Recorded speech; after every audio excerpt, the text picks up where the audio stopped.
I request everyone to rise for the universal prayer.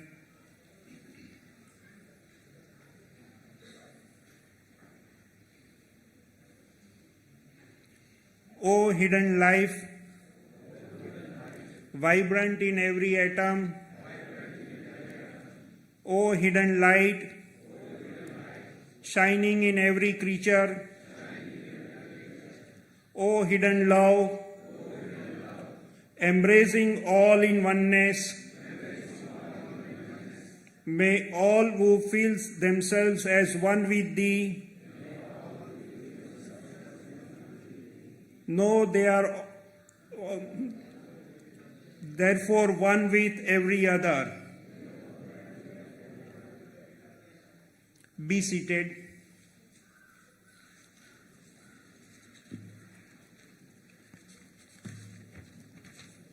Wish you all Happy New Year, and let's hope that 2024 will enlighten us more in our life in following the principles of Theosophy.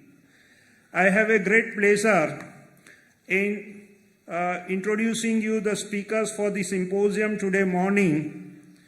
First, I will introduce Richard Sell. He has been the president of the New Zealand section of the Theosophical Society. He comes from a theosophical family and a background, and first joined in the Theosophical Society as a teenager. And as we say that when a person is joining as a teenager, it's easy to digest the Theosophy rather than the person joining at a far end of the life. And that's how he has been here. Richard loves all the things theosophical, but he is especially interested in self-awareness and transformation process that is undertaken by the individual and how this can be applied in everyday's living. That's a living theosophy. That's what he is practicing. Richard is currently the National President of the Theosophical Society in the New Zealand section, a history buff, and writes articles for various theosophical publications. Richard is the past president of the HPB Lodge in Auckland and past chairman of the New Zealand governance body. He is going to talk to us, share his ideas about understanding an explorer's mind. So, Richard.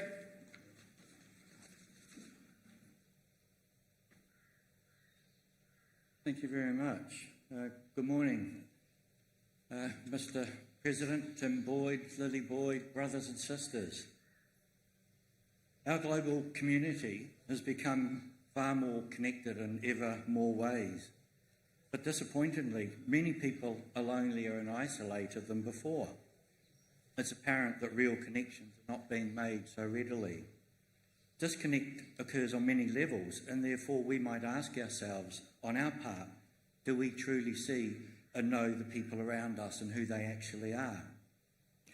Do we see them as spiritual brothers and sisters? Do we see humanity as a whole, with compassion, eyes, and question our place in the world, indeed the cosmos? Are we such explorers? Our reality is based on our perceptions, and through the practice of understanding and discernment, we can realise a greater reality by cultivating an explorer's mind. An explorer is one who discovers new places or little-known places to see what is there and is highly focused on the task before them. An explorer's mind is a mind that questions, probes, inquires, and is flexible. It ever seeks to know the world we live in and our place in it. The explorer's mind ever seeks a deeper understanding of the bigger picture and who we truly are, which ultimately leads the seeker inwards only, towards self-realisation, that which is our ultimate goal. Understanding the real self is to identify with that which is divine and eternal, rather than that which is transitory.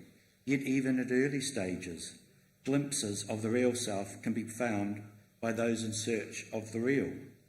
Dr. Annie Besant said in her book, Initiation, the Perfecting of Man. Just as the sun in heaven is unchanged, but is mirrored as 1,000 suns and ponds, lakes, rivers and oceans, so do you know the Son of the Spirit within you from the broken reflections that you find in the lower self.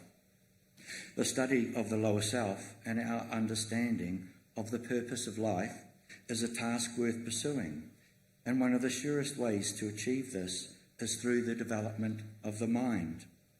To aid in cultivating the mind, we use the mind, much as the same way as HPB said in The Voice of the Silence, to slay the slayer, meaning using the mind to change the mind. It helps free what is sometimes called the smothered self. The development of mind is the work of our present wave of humanity, but it has largely been relegated to the realms of the concrete mind, where we have witnessed great leaps forward in scientific discoveries and technological progress. But for all this, why is there not more peace and happiness in the world? One answer might be that the higher mind has yet to be actively engaged by the majority of human beings, although many are realising that new paradigms and ways of being must be introduced. When speaking of the higher mind, it is the divine part of our nature, the spiritually thinking and conscious soul. It is also called the individuality, and realising a closer union or blending between personality and soul will bring around a radical change in how we view the world. A barrier to this union can be that we place too much importance on the intellect and the fruits of it. Madame Blavatsky expressed this unhealthy emphasis on intellect alone when she wrote in The Voice of the Silence, "But even ignorance is better than head learning, with no soul wisdom to illuminate and guide it." One of the greatest scientists of all time, Albert Einstein, recognised and acknowledged this truth. On it he wrote, "The intellect has little to do on this road of discovery. There comes a leap in consciousness, call it intuition or what you will, and the solution comes to you, and you don't even know how or why. All great discoveries are made in this way." Here Einstein is expressing that intuitive faculty, our Buddhic nature, which unfolds more and more as soul wisdom unfolds. Striving for greater understanding and penetrating thought will aid in the synthesis of the lower self with the higher within us. This synthesis is key to our progress as we evolve and the Buddhic consciousness unfolds. The power of intuitive sight and comprehension grows, and the capacity to identify oneself with one's higher principles. This change of consciousness can only occur through a change in perspective. A radical shift is required by humanity, with new patterns of thought needed that lean towards a spiritual life and not the material. How can the inquirer begin? Well, our worldview is a great starting place. Our attitude and outlook on life is heavily weighed by the conditioning received during childhood, such as schooling, family and culture. This generally runs deeper than we think and introduces all sorts of biases and attitudes that we may not even be aware of. HPB recognised and warned of the impact of conditioning and crystallisation of thought and the key to theosophy. She said, "You must remember that all our members have been bred and born in some creed or religion, and that all are more or less of their generation, both physically and mentally, and consequently, their judgment is but too likely to be warped and unconsciously biased by some or all of these influences. If then they cannot be freed from such inherent bias, or at least taught to recognise it instantly and so avoid being led away from it, the result can only be that the society will drift off to some sandbank of thought or other, and there remain a stranded carcass to moulder and die."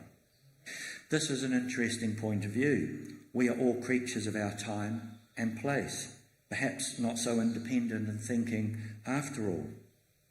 She goes on to tell us in her writings that once a student abandons the old trodden highway of routine and enters upon the solitary path of independent thought Godward, he or she is a theosophist, an original thinker, a seeker after the eternal truth, with an aspiration of his own to solve the universal problems. We hear the term original thinker, a seeker after truth. Following this sound advice leads the seeker to firmly take themselves in hand in their daily life. There is an old saying that after many years of admiring the teapot, one must reach out and drink the tea. Let's take a look at a few examples where a maturing understanding leads us towards our goal of self-realization. The old Piscean age of individualism and all that goes with such as competition and acquisition requires a letting go as we move beyond into new spaces.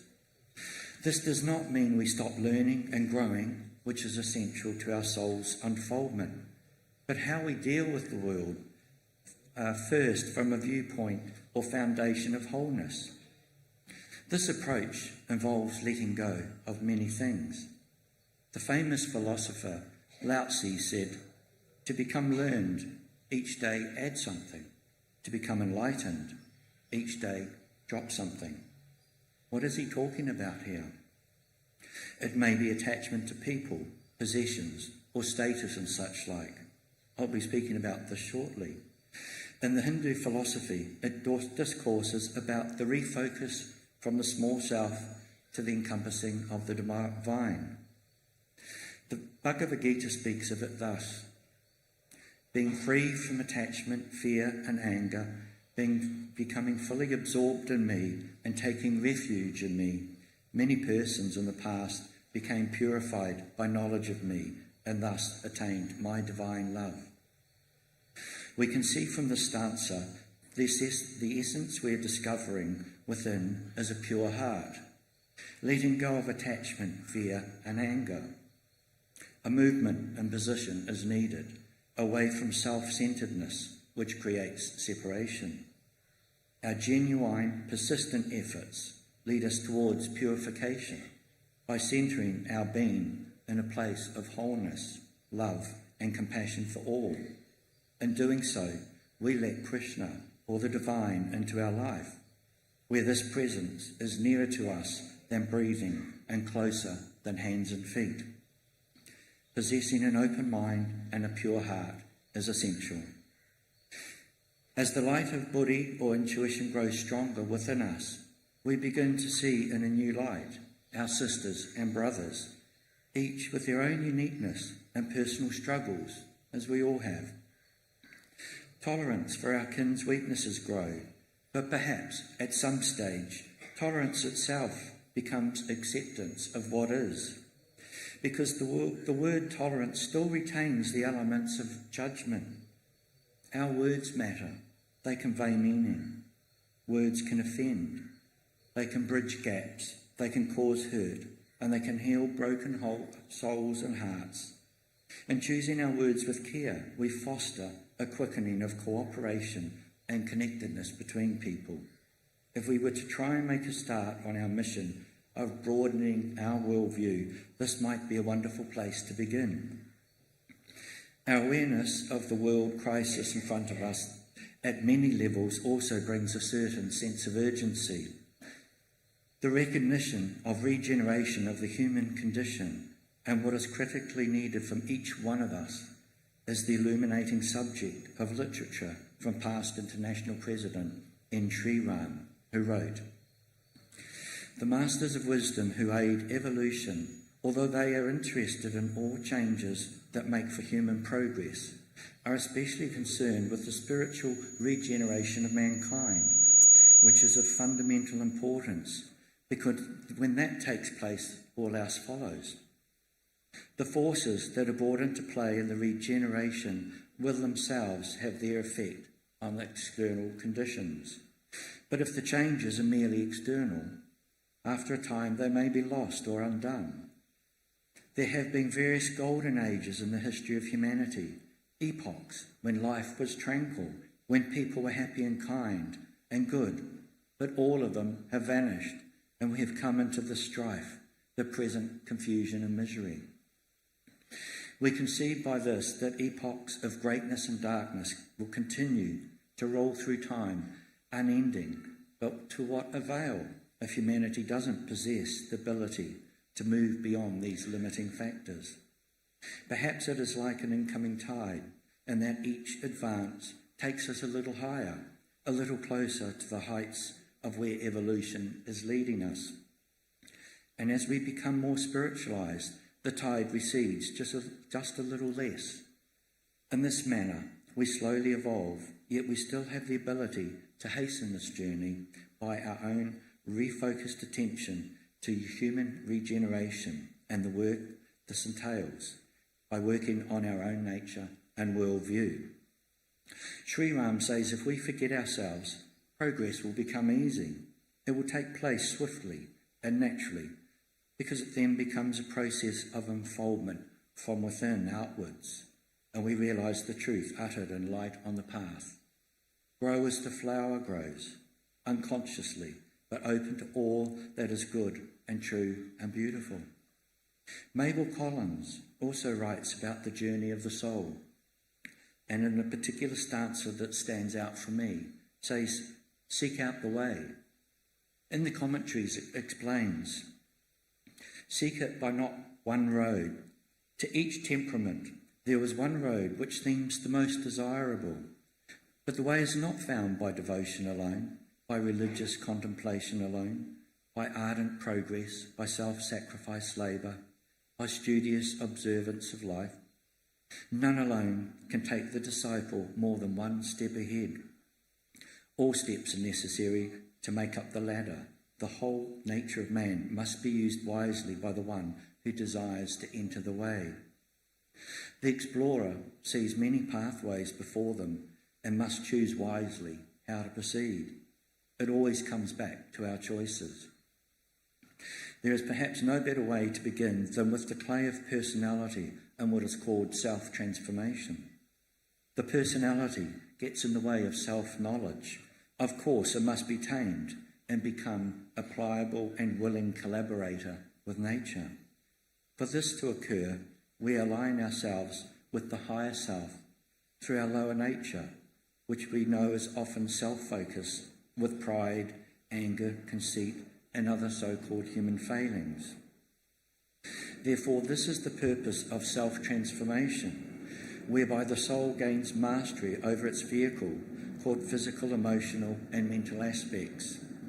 An open mind here is imperative. A first step, which is often the most difficult, is for the aspirant to face themselves. They learn to know the unvarnished person they are, weaknesses, strengths, self-deception. Like our meditative practice, we can do this daily. Daily self-inquiry, daily self-reflection on thought, deed and motive is helpful. From the study, we can see that working on one's character is actually a work of art, something to be chiselled, sanded and smoothed life after life. The journey of self-transformation is a wonderment of discovery. There are joys before us as our relationships grow and deepen through conscious effort, and our fields of observation and experience widen and deepen. Having calmed the emotions, transmuted desires and ambition, we begin to function upon that plane where truth may be apprehended, the plane of intuition, whereon the soul can touch its divine source. Daily life starts to change in subtle ways as intuition grows. At first, we may just trust it and follow only our rational mind and senses. However, over time, one learns to be guided by life and that inner voice, which is the soul responding in proportion to our efforts. The wise listen. The person becomes more centered within and truly starts to know oneself better.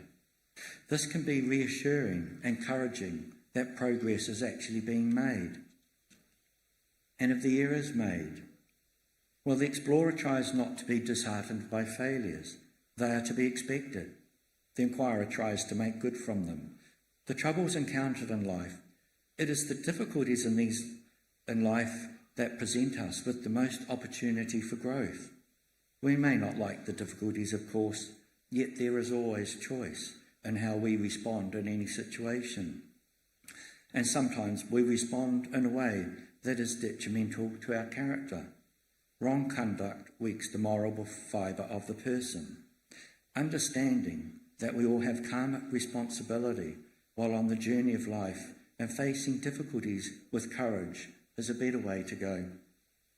Remember, we are armed with our values, our ethical code, and our guiding text, such as the Golden Stairs and Buddha's Eightfold Noble Path. HPB provided an explanation about life's difficulties. She wrote, the idea of growth involves also the idea of disruption. The inner being must continually burst through its confining shell or encasement, and such a disruption must also be accompanied by pain, not physical or mental, but intellectual. This means we need to tread where we have not been before. This can be a scary place to be. We may stick our neck out and pay the price, but nevertheless do it because it is the right thing to do. We may be faced with health problems, financial difficulties, relationship discord, work-related upheavals. Well, the list goes on. It's not so much what happens to us, but the way in which we respond to the crisis before us that counts.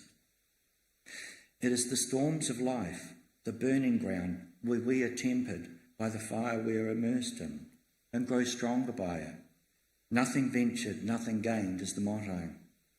When we come out the other side of such calamities, we find ourselves stronger, better able to handle a similar situation and future, because we have gained valuable insight and experience.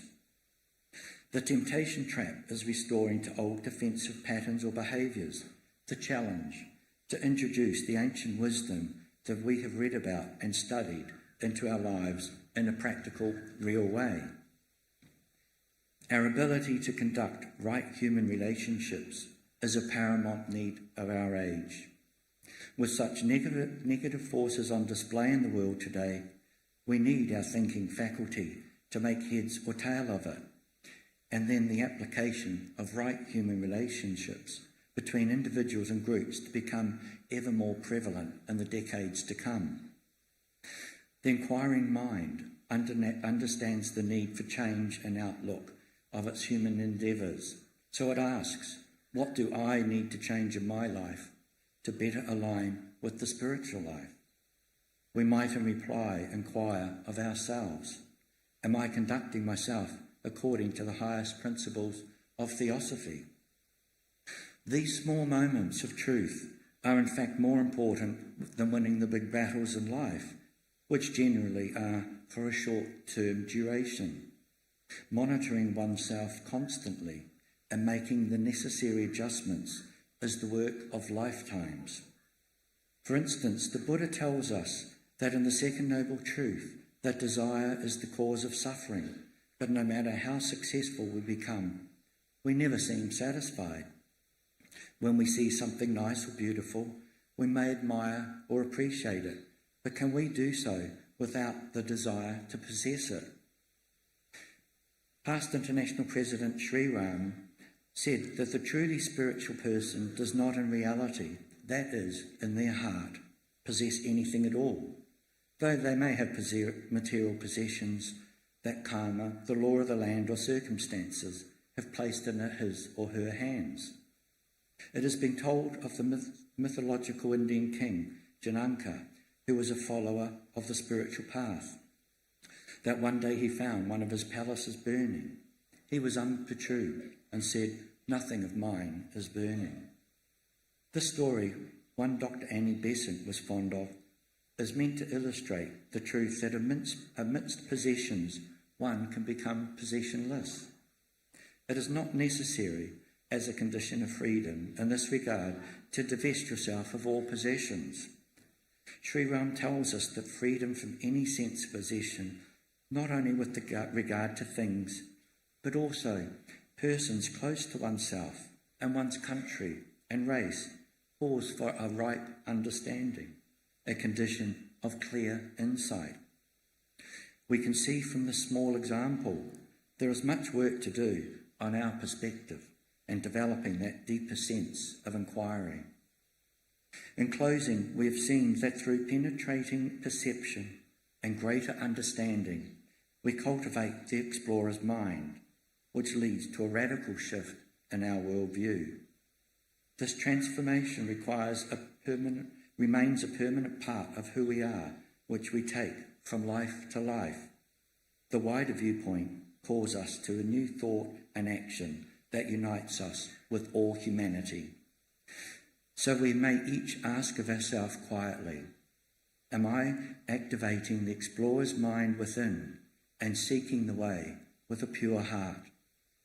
Through the winding hills of journey and discovery, each step we take creates our future, the future of a thing whose growth. In Adyar or whether it's in Netherlands, anywhere, she is always ready, she is always there. She is going to talk to us the science and the art of living. And I see it's for next 15 minutes.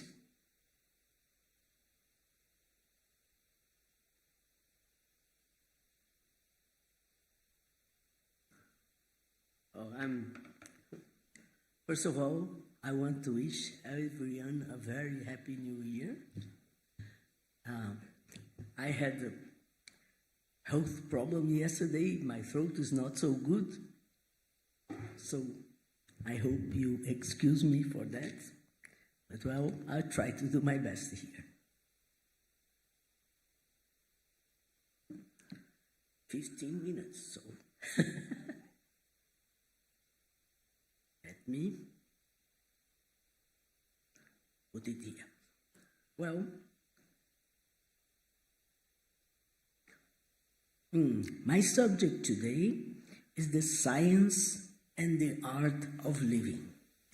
Well, in this seminar, we have to experiment, we have to prove, and it's very interesting that HPB has an article called The Science of Life. Well, this article was meant to answer some things for the scientists of her times, and well, some things that she says, we already know. We don't need all these arguments, but nevertheless, there are some very interesting things that she says in this article, The Science of Life. And she starts asking, what is life? What is science? Is it biology? Biology presents only the general aspects, but biology cannot answer what is life. Then she says that somehow we can say that is the science of death, because dying starts in the moment there is birth, so that everything will be succeeded. Every cell, every molecule, when it's born, it's already in the process of starting to die. And also, the organs that we have in our body, they execute certain functions. And what are these organs? They are a combination of molecules. So,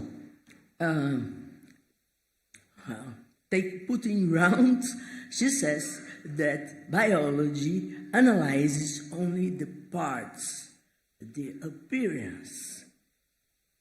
because microscope can only analyze the shell. They can never bring us to broader horizons. And these broader horizons, well, maybe that's what life is about, right? Yes? And then HPB quotes the Oracle of Delphis. I have been there. Well, maybe in this life there was no muse there that was giving the oracle, but I have been there. And she analyzes, saying that we have to know the inner being first before we start analyzing their reflections. And she quotes the fire philosophers of the Middle Ages, because they have go beyond appearance of light and fire and focus all their attention in agencies, the agencies that produce these effects. So, investigating the mystery of life is very much connected to realize that this body is just a fuel, so that something much more subtle can manifest itself. And we have a quote from the Mahatma letters, specifically letter 47, that says, "The flame is different from the piece of wood that temporarily serves as fuel." So our body is the fuel of, it's the wood, so that the fuel of our true being can manifest itself, and also gives the reward of the possibility of accumulating experiences. So this distinction between what is our true nature and what is just a temporary being has to be made for us to be able to understand the meaning of life. And HPB also talks about Tolstoy. Tolstoy, a Russian philosopher of her time. And Tolstoy says, "Is it true that inorganic matter, through the adaptation of organic matter, was produced and transformed into feelings, will, and thought?" Because that was the conception, that through adaptation, inorganic matter was transformed into organic matter, and that produced thoughts, feelings, will. How can that be done? And Tolstoy says that he can produce and guide these movements in his brain. And what happens to some thoughts that just are passing thoughts and we don't pay attention? How is this molecule movement that produces some meaningful thoughts and others not so meaningful? So HPB concludes that the inseparable question of the idea of life is not where it comes from, but how we live it. And how we live it makes a complete difference. Well, how do we live our lives? Well, we can say, we live the best way as possible. Well, and where is life? Is it in the body? Of course, but where?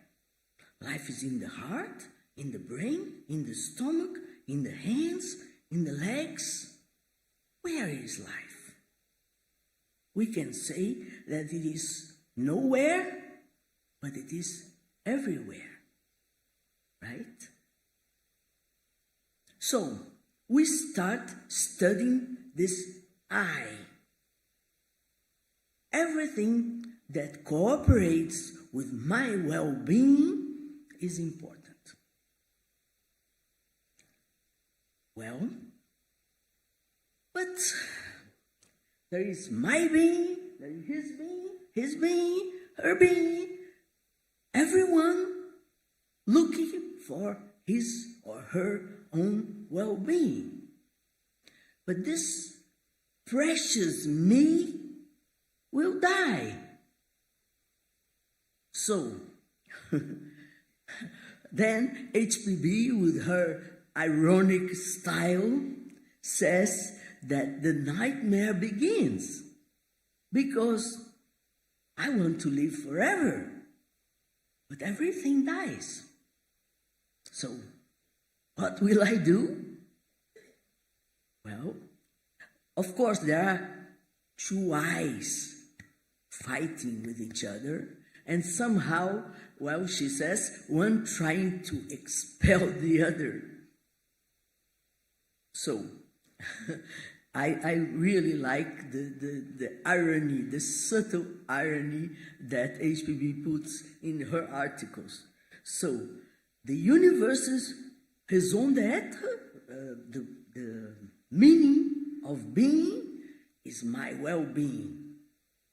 But on the other hand, the universe doesn't care if I'm happy or not. And then she comes and says, you can avoid moving, you can avoid sleeping, you can avoid breathing, but you cannot avoid thinking. Because this process of consciousness will bring you to somehow question, what is it about? Because when the mind becomes more and more clear, no external object will satisfy. So,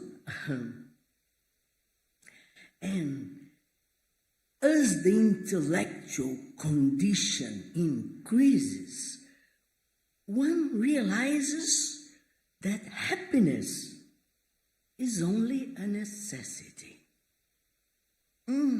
Let's talk about that. Why happiness is only a necessity? Because sadness is also part of the lower mind. Well, not only sadness, anger, all these disturbing feelings, as the Dalai Lama generally calls, they block the manifestation of our true being. So, it is a necessity to build a happy life. Not looking for pleasures, and becoming ever more frustrating.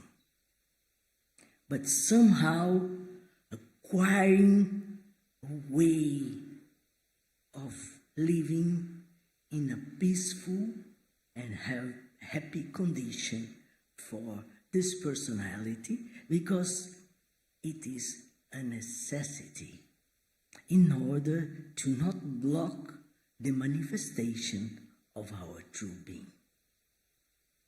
Well, and then she talks, when we see a beach, where the domain of the sea stops and starts the domain of earth, what is the real limit? So, if we take this as an analogy to our personality and our true being, let's say it like that, Where does it stop one and starts the other? We know that when we look to the sea is sea, it's not earth. We know when we look at earth, it's not the sea. But where is the limit? So, somehow, maybe our suggestion, we have to take it wholly. We have to scientifically test ourselves, prove in ourselves, and put in these two things, our physical nature, our personality, and our true being together. Where is the limit? And this is the same with day and night, earth and sea. There is a pendulum movement. Wow, but then HPB comes with something really mind-blowing. She says, if we look only for the satisfaction of personality, we'll get less life and bliss. But if we renounce our personality, we'll get more life and bliss. Wow, how is that possible? Why in renouncing our personality brings more life and bliss than looking for the satisfaction of it? Yes. But then we go to the voice of the silence that helps us to understand a little bit this mystery. Because the heresy of separateness is the source of all unhappiness. So, overcoming the heresy of separateness is a science, but also an art.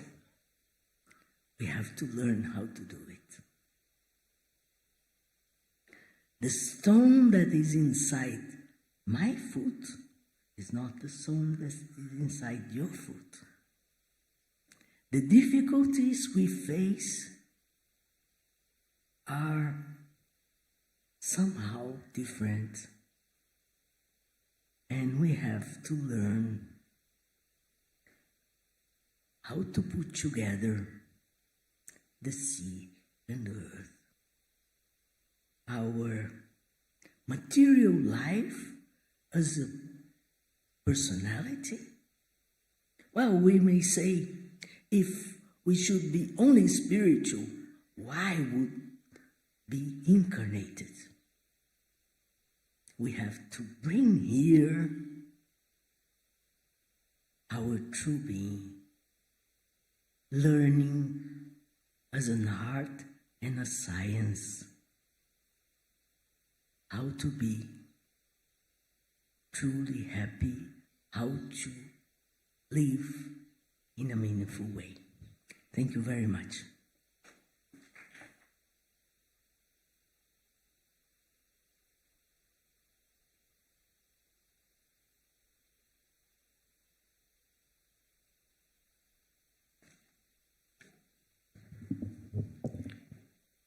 Thank you, Isis, for enlightening.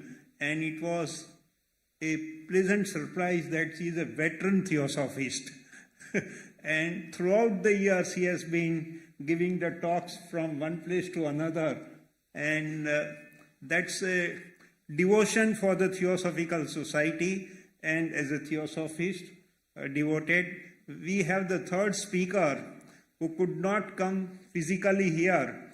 So I will introduce and then read the talk which he has sent. Gerard Brennan. He is the president of the Indo-Pacific Federation of the Theosophical Society. Gerard is a member of the Blavatsky Lodge in Sydney, Australia, and associate member of the Theosophical Society in Ireland. He is the president of the Indo-Pacific Federation of the TS. He is interested in the deeper aspects of the Theosophy and its understanding of unity and universal brotherhood. He is also interested in the study of comparative religion and spirituality, especially the tradition of Advaita Vedanta. By profession, he is an English teacher and teaches these subjects in a large secondary school in Australia. He has prepared his talk on seeking and knowing. So for the benefit of all of you and us, I will read what he has been said, and he has already sent us his talk. Unfortunately, he could not come physically, but by spirit he will be with us only. Our theme of the convention is exploring and understanding universal intelligence, which seems like a vast subject, but it may be much closer than we think. If that intelligence is truly universal, then it must be all around us. If it is universal, it has to be all around us, filling everything with a consciousness of itself.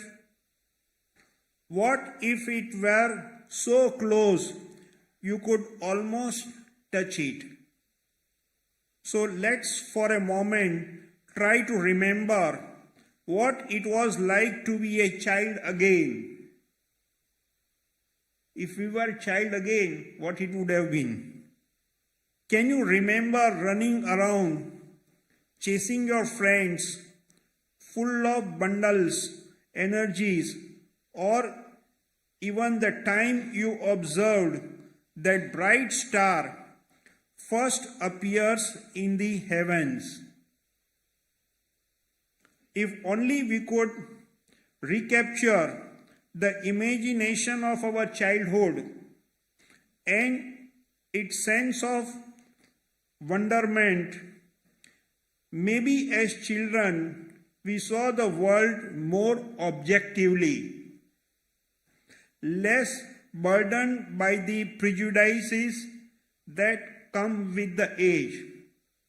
We have the prejudiced mind as the life progresses, but as a child we don't have any prejudice, and we really follow the universal brotherhood, universal things when we are children.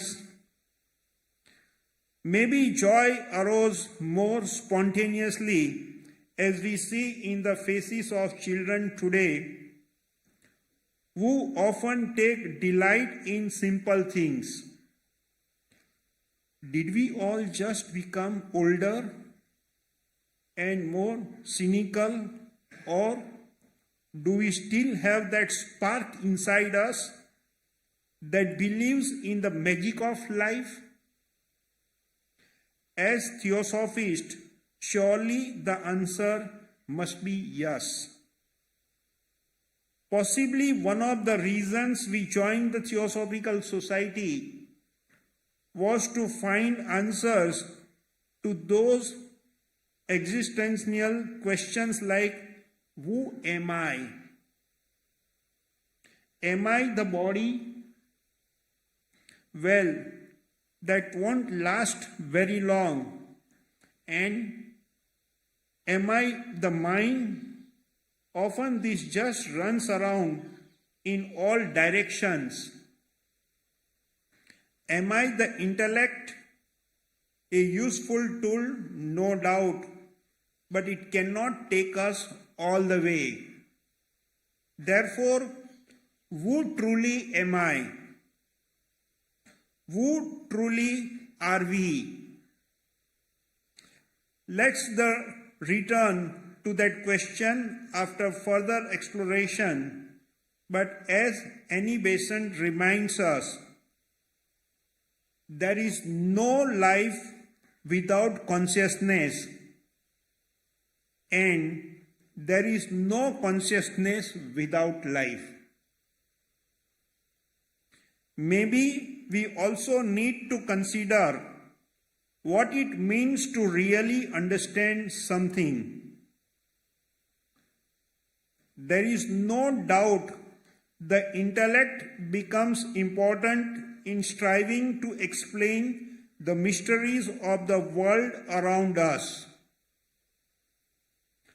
We may use hundreds of words to describe something.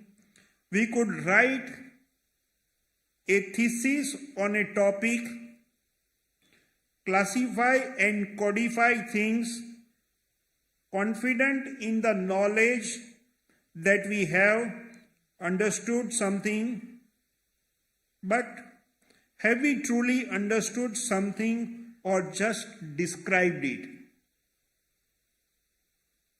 Take, for example, the resplendent beauty of a white lotus flower when fully open. What better picture could we have of an equally open mind and a pure heart? For a time, it rises above the murky waters and is attuned to all life around it. But its appearance is brief, and it is necessary to catch hold of it while we can. Maybe the white lotus exists to glorify that universal intelligence and speaks to us of the magic of life.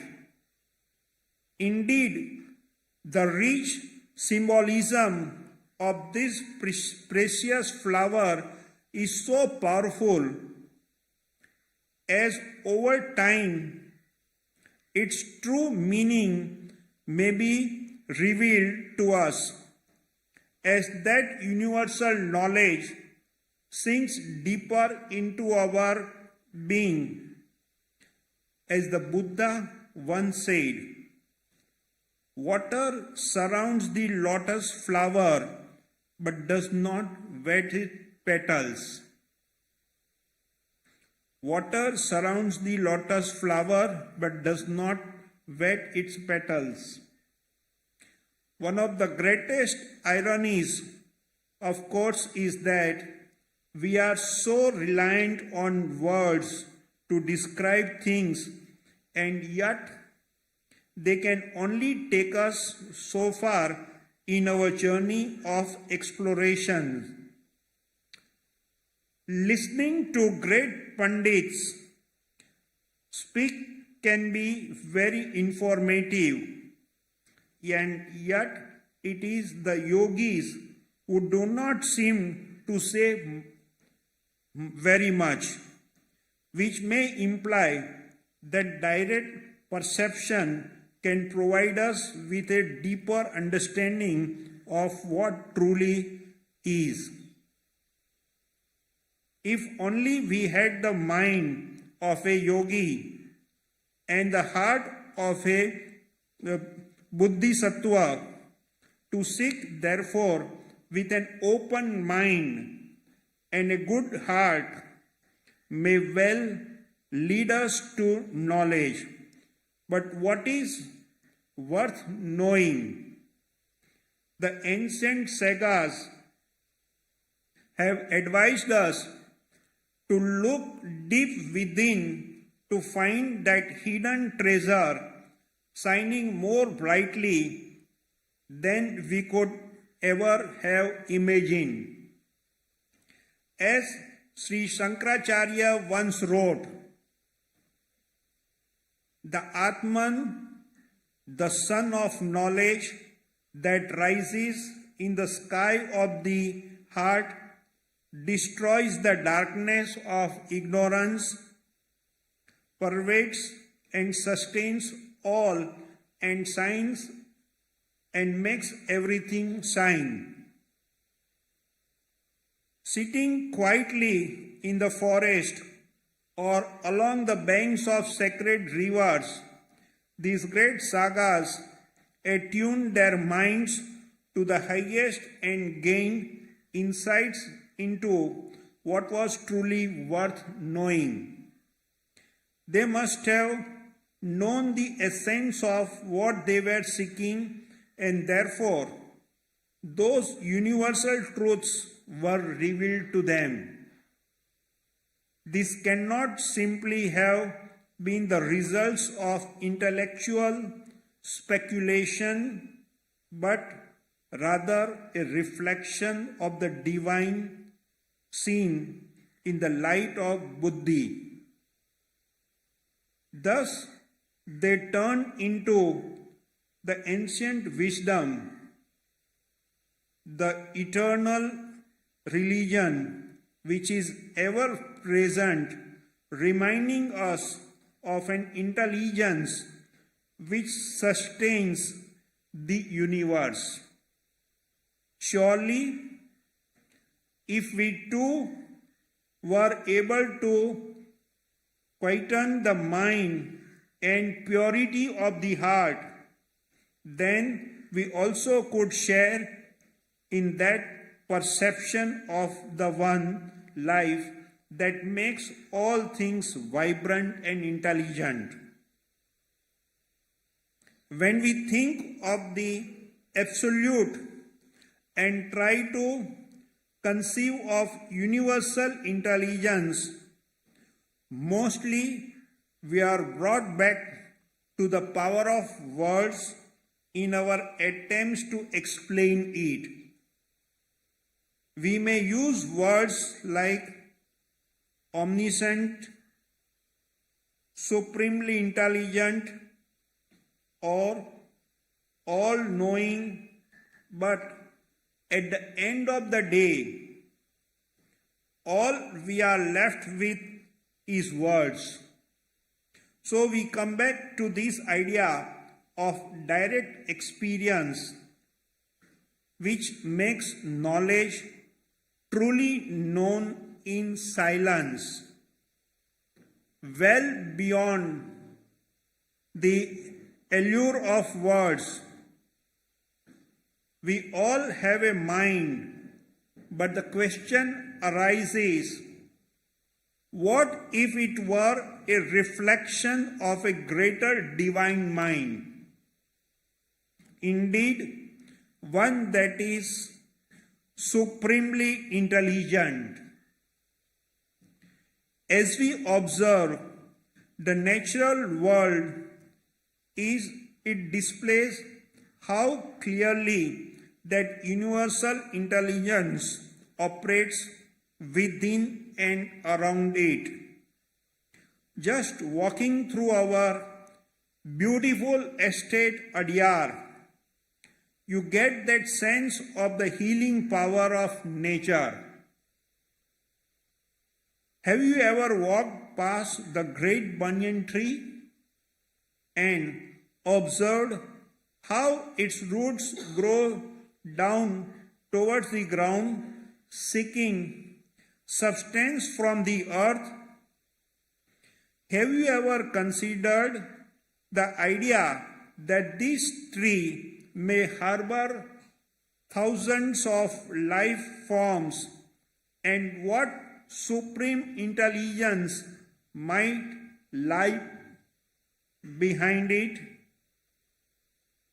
Have you ever noticed, as you get closer to Adyar beach, how distinct the sound of the ocean becomes, reminding us that we are compelled toward the sea? As all things are connected in this great web of life, we could assume, therefore, that universal intelligence is reflected in this unified consciousness suffused within everything. So with this growing awareness, life becomes less divided into various categories and begins to take on a life of its own which knows no other. As the great poet and mystic Rumi once wrote, "The leaf of every tree brings a message from the unseen world.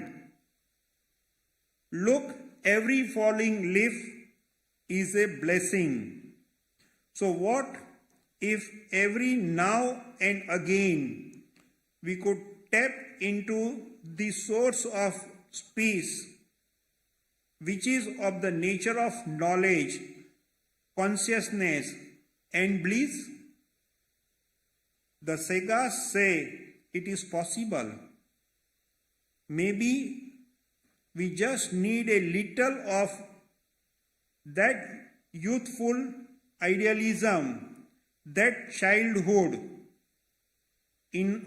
innocence, and that sense of awe we observe in the beauty of natural world.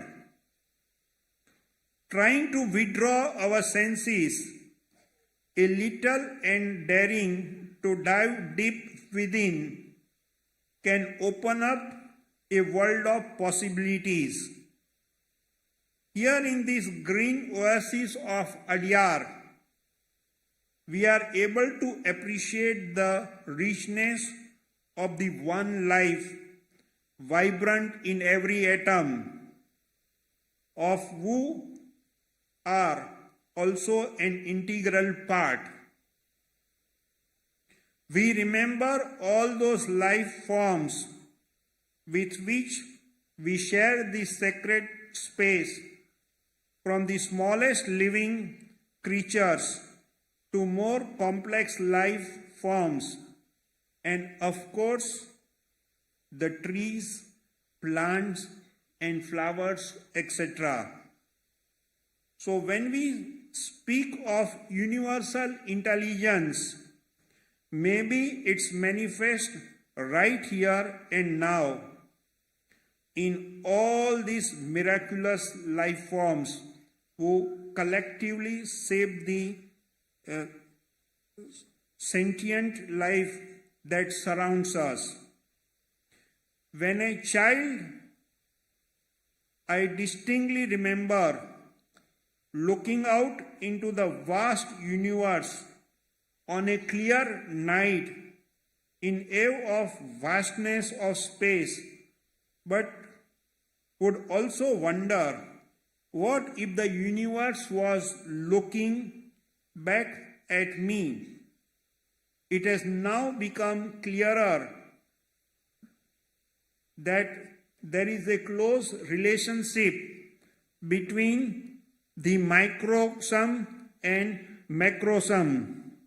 As we observe the external world mainly through our limited senses, the sagas have suggested that occasionally we should close our eyes in meditation and look within to rediscover the vastness of inner space. If we have the eyes to see it, at times looking up into the night sky, it seems almost possible to touch the distant star, which of course may well be just an optical illusion. However, the same light from the distinct star also resides within us. Light, after all, has the tremendous capacity to illuminate everything. The light of knowledge has the capacity to peer into the darkest corner to reveal what has always been there. And if we could see what is there we might better be able to answer the question, who am I? A great sage once said, the I thought is not the real self. It is not who you really are. If we were to hold a magic mirror up to our hearts, what would we see? If we strove to polish that mirror just a little, perhaps we might observe that we are the light of truth, which we have been seeking for so long, revealing that universal intelligence that has been with us since childhood, when we dared to dream of eternity and believed in the miraculous. And even today, many of us dream of recapturing this sense of delight and joy inspired by the beauty of creation. So when you have a moment walk outside on a clear night and look up towards the stars and dare to dream again, to dream of who you really are and experience the deep joy and peace arising from the oneness of creation. As it was written in one of the Upanishads, the self is the source of abiding joy. The self is the source of abiding joy. Our hearts are filled with joy in seeing it,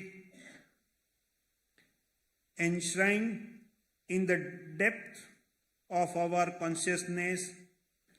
It is that which fills every heart with joy. Gerard has thanks everyone for listening to his talk. Unfortunately, he could not come physically, but he has explained in a nice way, seeking and knowing, and with the practical experiences, childhood, everything. All those three speakers have given the wonderful ideas, and I think so the time is up. This session is closed.